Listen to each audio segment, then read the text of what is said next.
Olá, eu sou Giovanni de Souza. Hoje são 4 de julho de 2021, são 23 horas e 8 minutos. Lição 8 da classe de adultos. Naamã é curado da lepra. Respondendo ao nosso questionário, resposta número 1. Naamã era comandante dos exércitos da Síria.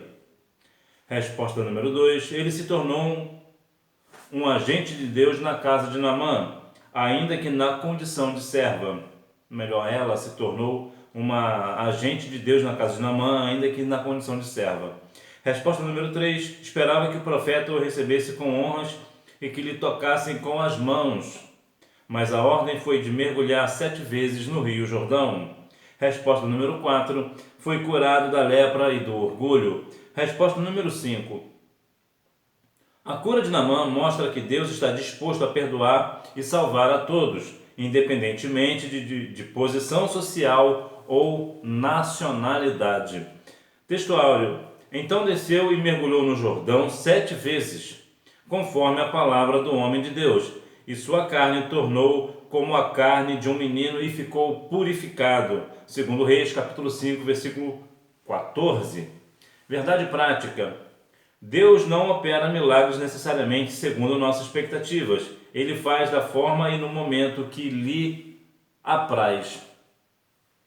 Tocando num assunto hoje um pouco interessante para nós, por uma questão de curiosidades, né? Sobre a questão de números na Bíblia. Existem algumas pessoas que fazem dos números bíblicos um tipo de doutrina, mas seria isso bíblico? Fica comigo e você saberá. Introdução. A cura da lepra de Naamã nos revela que os métodos de Deus nem sempre são fáceis de compreender.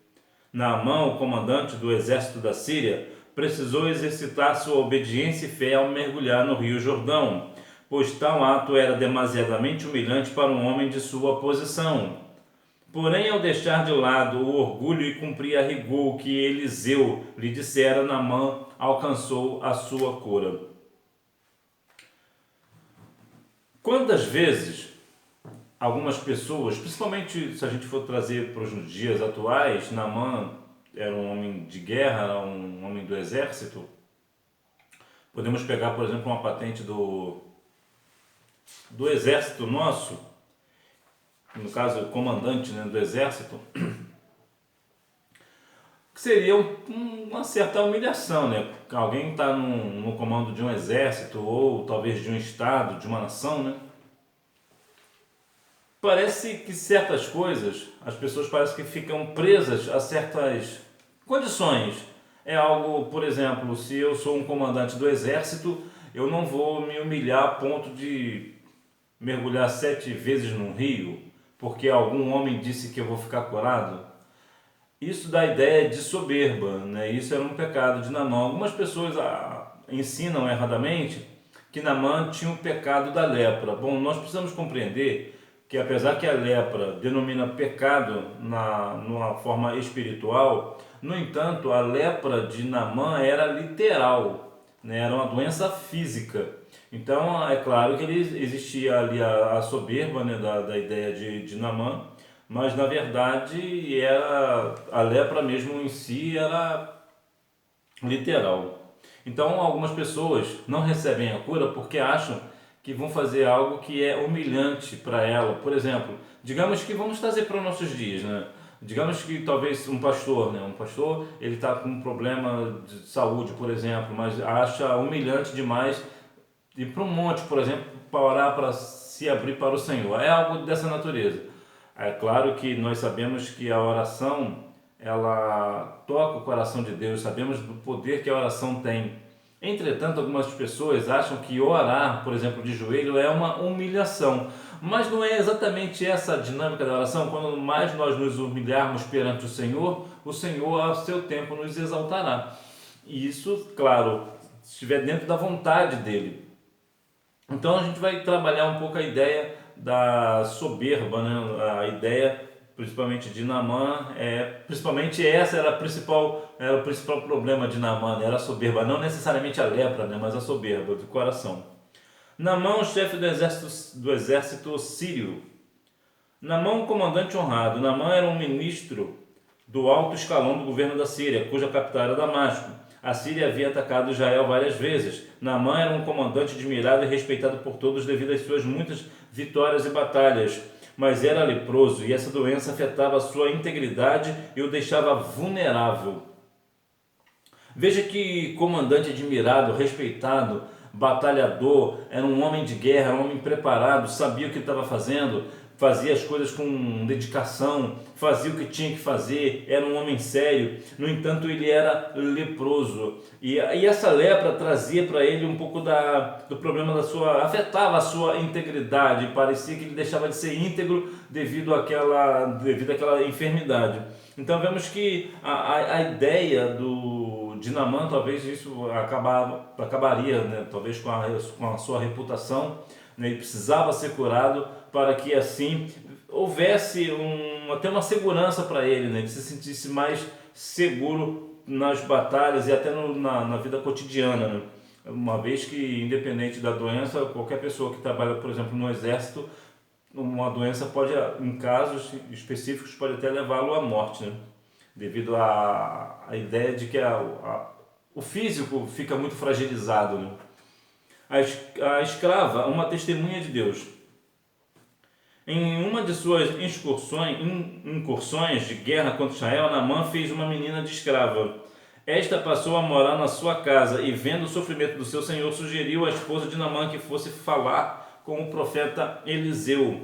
A escrava se tornou uma agente de Deus na casa de Naamã, ainda que na condição de serva. Não importa onde estejamos e nem as nossas condições, sempre haverá uma oportunidade para falarmos de Deus às pessoas. Veja que essa menina, ela era muito provavelmente adolescente, né?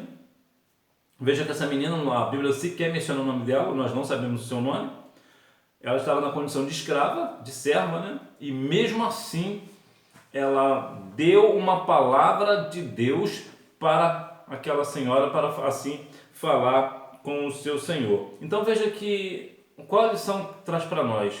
Independente do quadro que nós estejamos, se nós estamos numa situação preso, por exemplo, por causa do Evangelho, ainda assim nós devemos continuar dentro das nossas possibilidades, nossas oportunidades, não possibilidades, dentro das nossas oportunidades, continuar falando do amor do Senhor, mostrar o caminho do Senhor. Veja que essa adolescente, ela mostrou o caminho, ela mostrou uma situação, ó, isso aqui, a sua cura está justamente em Israel, está justamente naquela terra onde você me levou escravo, onde você me pegou para ser seu escravo, está justamente naquela terra que você tem lutado contra, é justamente lá que está a sua cura. Então ela poderia muito bem ter deixado Naamã sofrer e até morrer, se for o caso, né? Se fosse o caso da lepra, mas ela optou por fazer algo de Deus, algo que somente alguém que está... Quem tem o Evangelho de Cristo faz isso. Somente quem é salvo na pessoa de Cristo. Somente quem é salvo, somente quem tem o Evangelho na sua raiz, o amor na raiz da sua vida, no seu coração, é que vai fazer tal coisa. E nós devemos, assim como essa menina fez, fazermos de igual forma. A caravana de Naamã. Naamã acreditou na palavra da escrava e foi até o seu rei a fim de lhe contar o que ela lhe dissera. O rei sírio preparou uma carta ao rei de Israel, recomendando a cura de seu comandante, bem como enviou presentes. O rei de Israel, ao saber do que se tratava a visita de Naamã, ficou atemorizado e rasgou as suas vestes, pois acreditava ser essa visita um pretexto do rei sírio para atacá-lo. Quantas das vezes você está numa situação, talvez uma pessoa que nunca proferiu a fé em Cristo, a fé no Senhor, vem a você e você acha que ela vem justamente para te afrontar, para te perseguir, mas na verdade ela vem para te pedir uma ajuda. Quantas vezes, se você não passou, certamente um dia você passará por uma situação dessa. E nessa hora nós precisamos ser muito humildes para assim levar a palavra do Senhor. Independente do que aquela pessoa outra hora fez conosco, nós precisamos continuar falando do amor do Senhor. Nós precisamos continuar levando a palavra da verdade, a palavra da salvação a esta pessoa. Síntese do tópico 1. O Senhor está pronto para curar, basta que o busquemos e que depositemos nossa confiança e fé nele. O mergulho no Rio Jordão. Eliseu não se impressionou com a pompa. Ao saber sobre o que estava acontecendo e o porquê de o rei de Israel ter rasgado as suas vestes, Eliseu disse: Por que rasgaste as tuas vestes? Deixa ouvir a mim e saberá que há profeta em Israel. Então o comandante Naamã foi até a casa de Eliseu, porém ele não o recebeu, mas mandou um mensageiro com as instruções do que ele haveria de fazer para ser curado. Parecia que Naamã deve ter ficado com a situação: quem esse homem pensa que ele é? Ele sequer me recebeu, mandou um mensageiro, mandou uma outra pessoa no seu lugar. Quando a pessoa, que é uma pessoa de Deus, no caso aqui de Eliseu, que tem a autoridade do Senhor, ele pode enviar uma outra pessoa em seu lugar para mesmo assim dar uma resposta satisfatória, uma palavra de cura. E você pode ser esta pessoa, tanto você pode ser aquele mensageiro que vem através de uma outra pessoa, né? Alguém enviou você para alguém, ou você pode enviar alguém para uma outra pessoa. O importante é que, independente das circunstâncias, nós não venhamos nos calar diante de alguém que tem uma patente, né? Uma patente da Força Armada ou de qualquer outro tipo de autoridade. Sabemos que toda autoridade vem do Senhor, mas a maior autoridade, claro, é do Senhor. Então nós que temos a palavra do Senhor, temos a autoridade do Senhor, nós não devemos ficar olhando para a patente de alguém e com isso ficar atemorizado, ficar com medo. Do Senhor é a guerra, o Senhor é maior. Não se curve diante de situações ou de ofertas alheias. Continue firme na presença do Senhor. A decepção e a cura de Naamã. O comandante sírio esperava que o profeta o recebesse com honras e que lhe tocasse com as mãos, mas a ordem foi de mergulhar 7 vezes no rio Jordão. A decepção de Naamã foi evidente. Foi preciso a intervenção de seus empregados para que a ordem fosse cumprida. Contrariado, o comandante mergulhou 7 vezes no rio Jordão e sua pele ficou como de uma criança. Ele estava purificado de sua lepra. Olha a situação de Naamã. Era um comandante do exército, mas ouviu uma adolescente.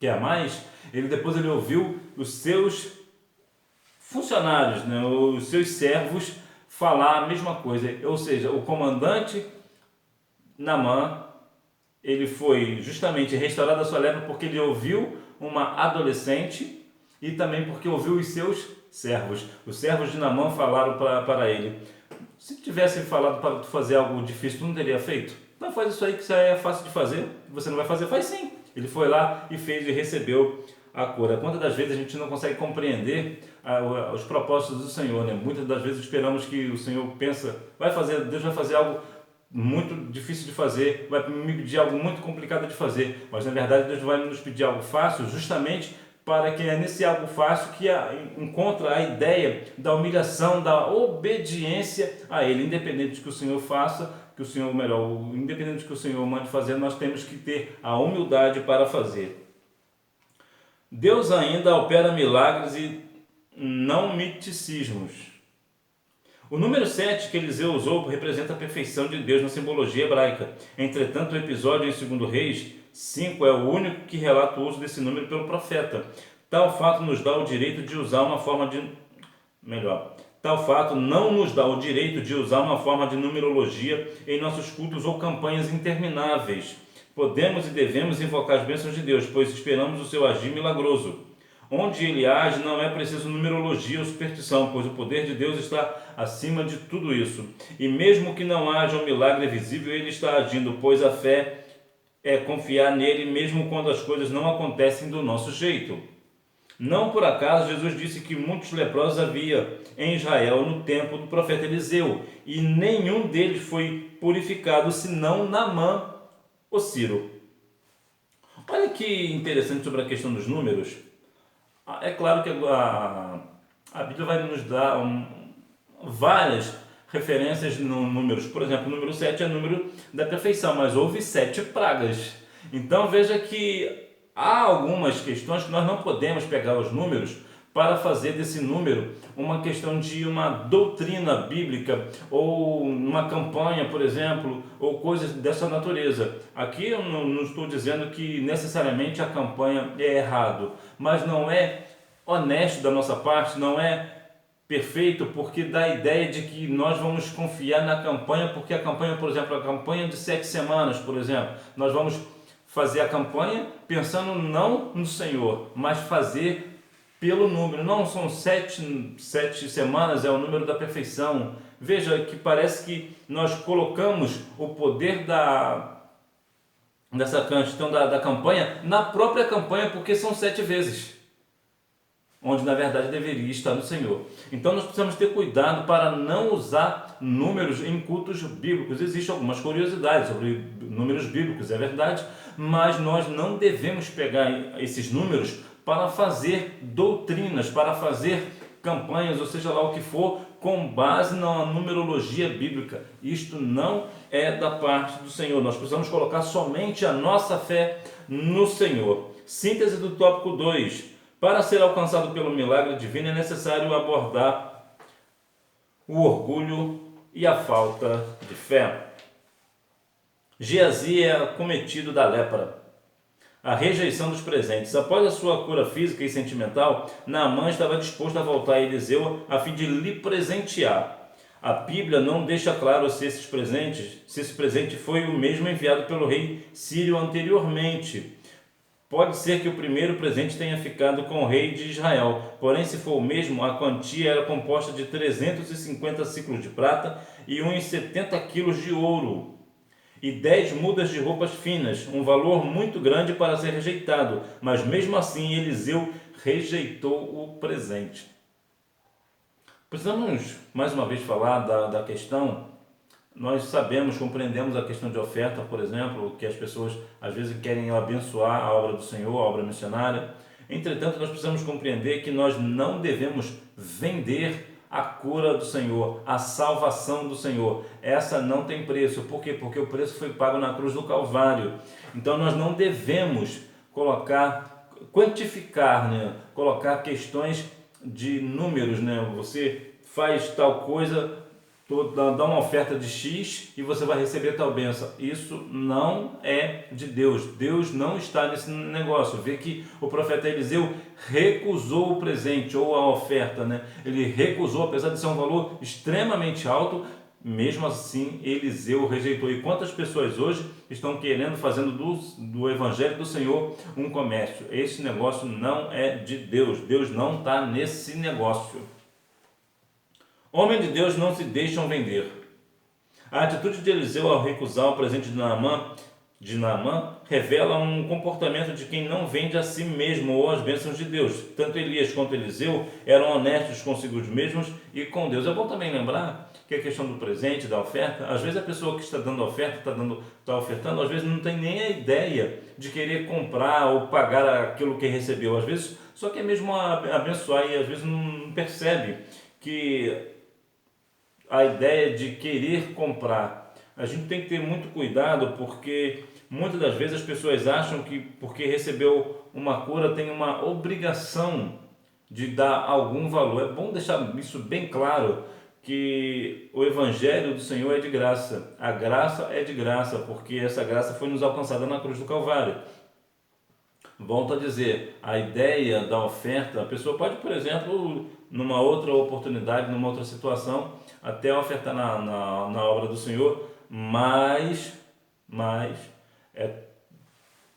tem um ponto aqui que é para abençoar a obra do Senhor, e não somente um obreiro. Vamos botar aqui no caso de Eliseu, por exemplo, daria somente para Eliseu, por que não para o templo, se fosse o caso para trazer para os nossos dias?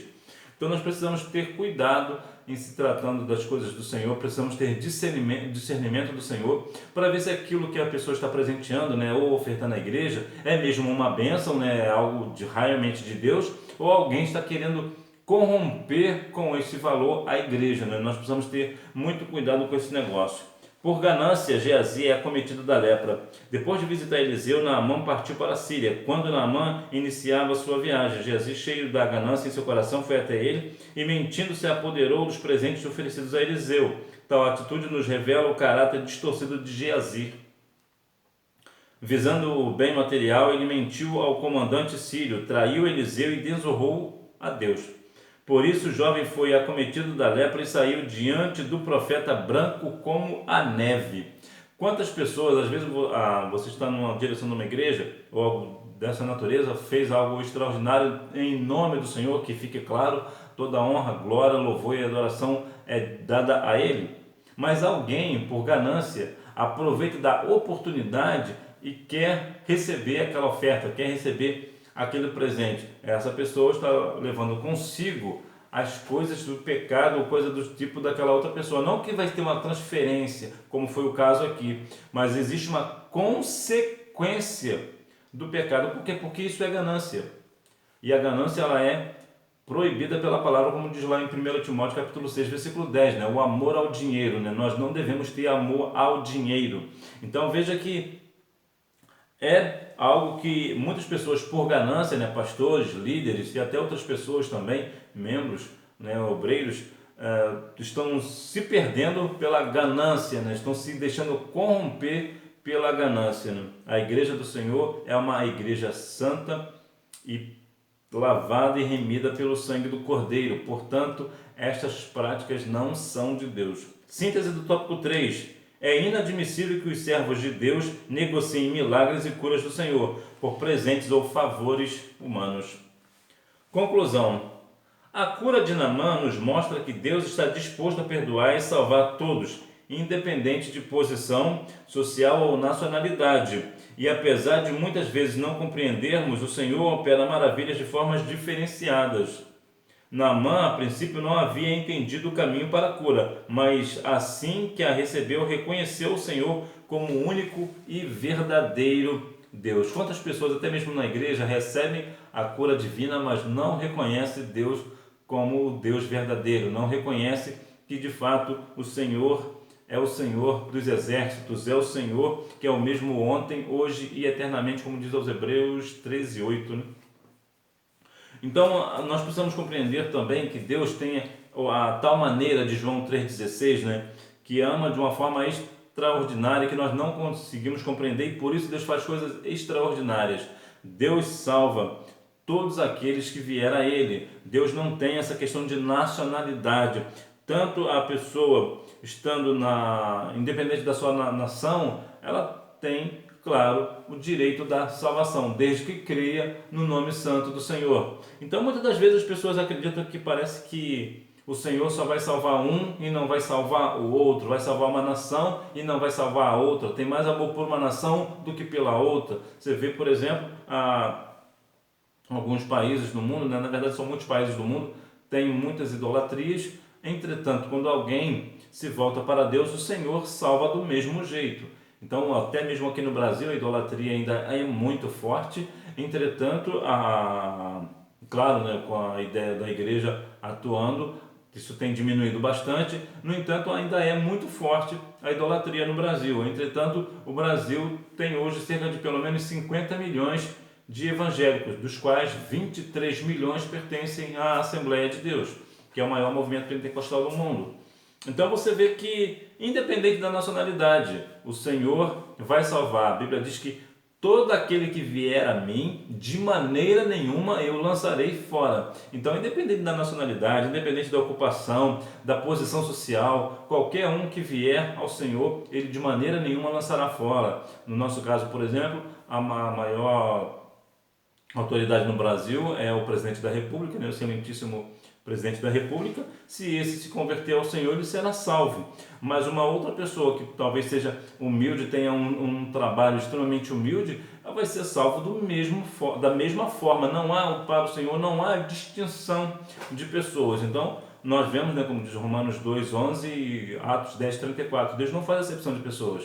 Então, vemos que todo aquele que vier ao Senhor, de maneira nenhuma, ele lançará fora. Ele disse em João 14:6, eu sou o caminho, a verdade e a vida, e ninguém vem ao Pai senão por mim. Então, quer ir ao Senhor? Quer ir a Deus? Sim, então aceite a Cristo como Salvador, que Ele é o único caminho. Então, que nós venhamos a cada dia mais estar firme no propósito do Senhor, e se por alguma razão nós tivermos ainda no nosso coração a soberba, né, que nós venhamos ter a humildade de reconhecer tal erro, tal pecado, pedir perdão ao Senhor, misericórdia, Provérbios 28:13, e certamente nós alcançaremos misericórdia, né? Que nós venhamos nos humilhar na potente mão do Senhor, porque ao seu tempo Ele nos exaltará. Que Deus em Cristo continue abençoando a sua vida, curando a sua vida, que você tenha uma boa aula, não deixe de ir à Escola Bíblica Dominical, até porque quem faz a escola é o aluno.